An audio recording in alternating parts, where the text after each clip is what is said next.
দেশের সবচেয়ে জনপ্রিয় নেত্রী, গণতন্ত্রের আপসীর নেত্রী এবং এখন এই মুহূর্তে যিনি দেশের দল মত নির্বিশেষে সমগ্র মানুষের কাছে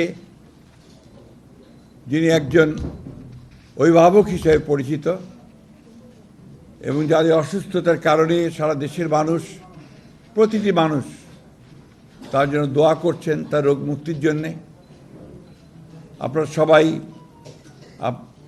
তার এই অসুস্থতা নিয়ে রাত দিন কাজ করছেন। আমরা সেই জন্য আপনাদেরকে আন্তরিকভাবে ধন্যবাদ এবং কৃতজ্ঞতা জানাচ্ছি। সেই সঙ্গে আপনারা নিশ্চয়ই এর মধ্যে জেনে গেছেন আমাদের ডক্টর জাহিদ, আমাদের স্থায়ী কমিটির সদস্য, যিনি দেশনেত্রী বেগম খালেদা জিয়ার ব্যক্তিগত চিকিৎসক, তিনি নিশ্চয়ই আপনাদের জানিয়েছেন যে তার উন্নত চিকিৎসার জন্য ইতিমধ্যেই ডক্টরসদের যে বোর্ড হয়েছে, যুক্তরাজ্য থেকে এসেছিলেন ডক্টর রিচার্ড, এবং আপনার চীন থেকে দুটি টিম এসেছিল তারা, এবং আমাদের স্থানীয় ডক্টররা in consultation with UK doctors এবং ইউএসের জন হপকিন্সের হসপিটাল ডাক্তারের সঙ্গে পরামর্শ করে তারা আমাদের দেশনেত্রী বেগম খালেদা জিয়াকে যুক্তরাজ্যের একটি উন্নত হাসপাতালে নেওয়ার সিদ্ধান্ত নিয়েছেন।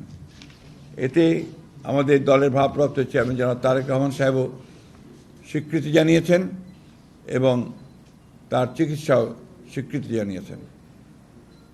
আপনারা ইতিমধ্যে শুনেছেন যে ইতিমধ্যে আপনার কাতার আমির তার নিজের উদ্যোগে, তার মহানুভবতায় আমরা একটা অত্যন্ত উন্নত মানের এয়ার অ্যাম্বুলেন্স পেয়েছি, যেটা আজকে রাতের মধ্যে এখানে এসে পৌঁছবে এবং সম্ভবত খুব ভোরে দেশনেত্রী বেগম খালেদা জিয়াকে নিয়ে তারা যুক্তরাজ্যে চলে যাবে।